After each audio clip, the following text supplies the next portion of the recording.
Opa, vamos revisar um pouco sobre fisiologia humana, sistema digestivo humano, parte 1. Vem comigo revisar biologia agora.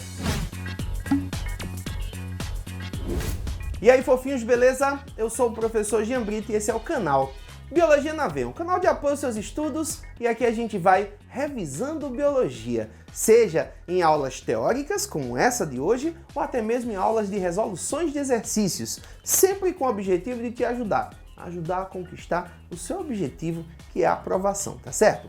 Pessoal, na aula de hoje, nós vamos falar um pouco a respeito de fisiologia humana, especificamente sistema digestivo humano.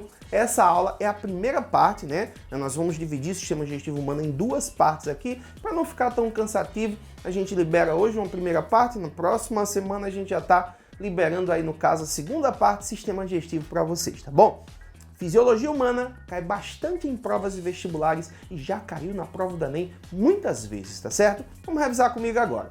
Então, sistema digestivo humano, gente, eu privei vocês aqui de fazer o desenho, né? É bom você observar algum desenho na internet, clica assim, sistema digestivo humano, vão aparecer vários desenhos assim na internet, para você saber identificar as partes, tá? Porque às vezes tem uma questão que só tem uma setinha apontando para a boca, uma setinha, boca é fácil de identificar, né? Uma setinha apontando para a faringe, uma setinha apontando para o esôfago, uma setinha apontando para o estômago. Você tem que saber identificar essas partes do sistema digestivo humano, tá bom? Nessa primeira parte do sistema digestivo humano, eu vou comentar um pouquinho para vocês sobre a boca, faringe, esôfago e estômago. Esses órgãos, essas partes do nosso sistema digestivo, tá bom? Começando, pessoal, pela boca. A boca é a via de entrada de alimento no nosso corpo, né?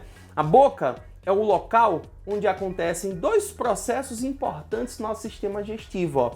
Na nossa boca vai acontecer a mastigação, e essa mastigação ela está relacionada à trituração mecânica do alimento. Quando a gente fala em mastigação, pessoal, muitas vezes a gente fala a respeito dos dentes, mas os dentes sozinhos não mastigam nada, né? Eles precisam de músculos, de ossos, precisam também de articulação, ó, no caso os músculos da mastigação, a ATM, né, que é a articulação temporomandibular, a nossa gengiva, a língua, os lábios, todos eles têm relação com a nossa mastigação. Então, na nossa boca nós temos a mastigação dos alimentos, que está relacionado a uma trituração mecânica do alimento. É muito importante triturar bem esse alimento, tá, gente? Porque essa trituração vai facilitar o processo digestivo posteriormente. E até mesmo o processo digestivo que já inicia na boca, tá certo? Na nossa boca, nós vamos evidenciar também a ocorrência da insalivação. O que é a insalivação? A mistura da saliva com o alimento que foi colocado na boca, formando o que a gente chama de bolo alimentar. Isso vai acontecer na nossa boca, tá? A saliva, tá, gente, é a parte importante da gente lembrar para vocês do sistema digestivo, tá? Ela é produzida pelas glândulas salivares. Existem as glândulas salivares menores, né, que estão espalhadas em toda a superfície, né, interna bucal. E existem as glândulas salivares maiores, né? As glândulas salivares maiores são as parótidas, as submandibulares e as sublinguais, tá? Tanto as glândulas salivares maiores como as glândulas salivares menores são responsáveis pela produção da saliva. E lembrando a vocês, tá, gente, que a saliva a gente não produz só quando tem comida na boca. Basta olhar para um alimento, sentir o cheiro de uma comida, muitas vezes até pensar numa comida que já dá água na boca. Lembra desse termo, dessa expressão que a gente usa? Essa água na boca é exatamente a salivação que vai acontecer, tá? Então, para a gente salivar, não precisa ter comida na boca, tá bom? As glândulas salivares serão responsáveis pela produção da saliva, que é liberada dentro da nossa boca, tá?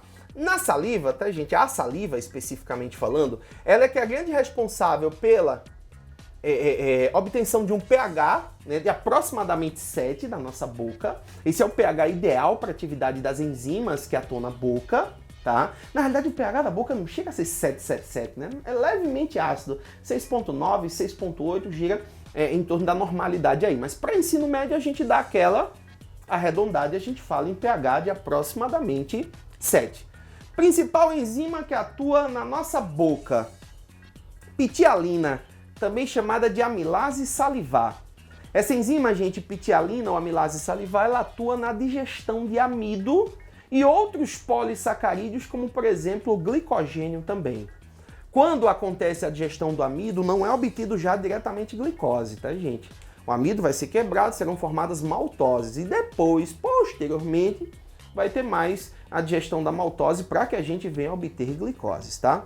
Lembrando a vocês que o amido que não for digerido na boca vai continuar sendo digerido no nosso intestino delgado, porque o intestino delgado vai ter a ação da amilase pancreática também, que a gente vai falar na nossa segunda aula sobre o sistema digestivo humano, tá bom? Então essa é a principal enzima que atua na nossa boca, a pitialina. pH ideal para ela atuar, pH de aproximadamente 7. Temperatura ideal, temperatura semelhante à do nosso corpo, por volta de 36, 36,5 é uma temperatura ótima para ela atuar, tá bom?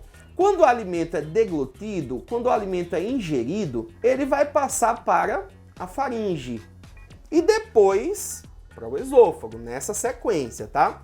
A faringe, gente, é um órgão importante que participa tanto do sistema digestivo como do sistema respiratório.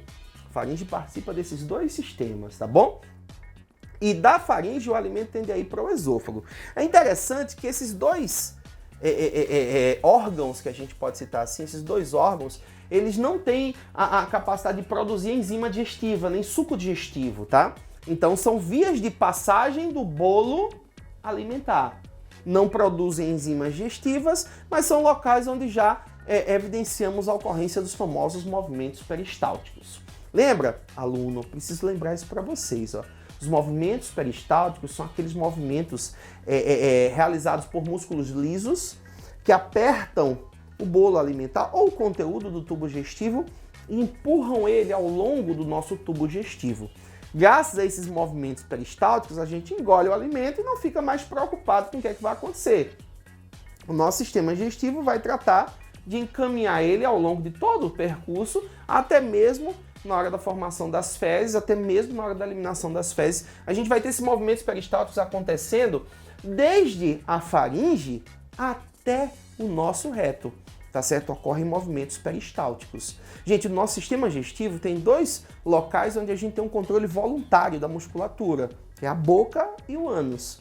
O restante, a atividade muscular, é atividade relacionada à musculatura lisa, movimentos lentos e involuntários, e nesse caso relacionados ao peristaltismo do nosso sistema digestivo, tá bom?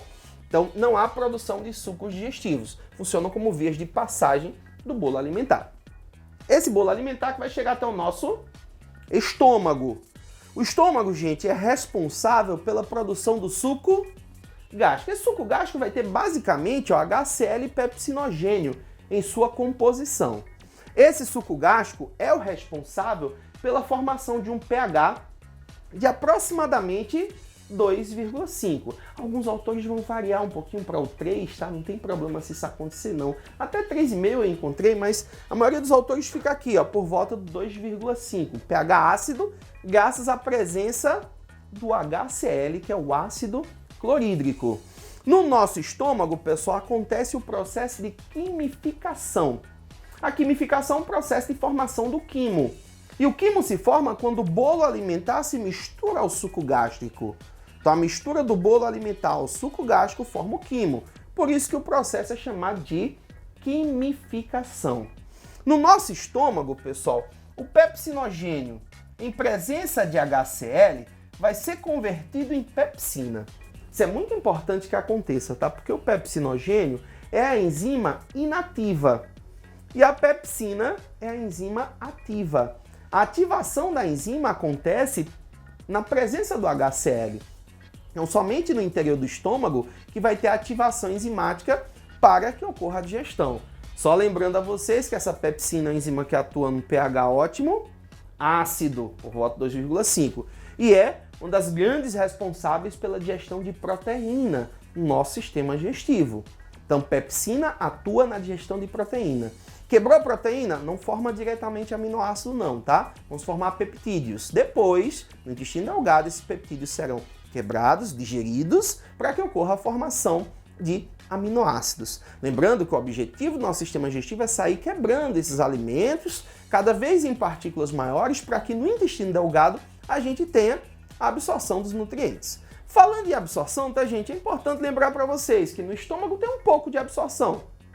Um pouquinho de absorção de álcool, absorção de alguns medicamentos, tá? Como, por exemplo, o AS, mas não tem tanta absorção assim acontecendo no estômago. O principal local de absorção de nutrientes do nosso sistema digestivo é o intestino delgado, tá bom? Aqui eu ainda coloquei algumas observações, aqui a princípio citando para vocês a gastrina. Gastrina é um hormônio, tá, gente? Produzido pelo próprio estômago. Essa gastrina é produzida quando algum alimento ou componente alimentar toca na parede interna do nosso estômago. Então, o contato do alimento com a parede interna do estômago faz o estômago produzir gastrina. E a gastrina estimula a produção de suco gástrico. Então, é diferente, tá, gente, da salivação. Lembra que eu falei para vocês agora há pouco que a salivação, a gente saliva até mesmo sem ter comida na boca. O estômago normalmente só vai produzir suco gástrico na presença de componente alimentar. Quando o alimento toca na parede do estômago, a liberação de gastrina, e essa gastrina estimula a liberação do suco gástrico. Para a gente finalizar, pessoal, só lembrando a vocês, a renina também pode ser citada, e normalmente é citada por alguns autores. É uma enzima que atua na coagulação de proteínas do leite, tá certo? Também é uma enzima presente no nosso estômago, mas muito menos comum em provas de vestibulares, tá certo? Pessoal, essa foi a nossa aula 1 sobre sistema digestivo humano. Espero que vocês tenham gostado, tá certo? Se gostou, se inscreve no nosso canal, compartilha os nossos vídeos, aguarda a aula 2, que semana que vem a gente tá postando aqui para vocês, tá certo? Vamos juntos estudando. Eu vou ser até a sua aprovação.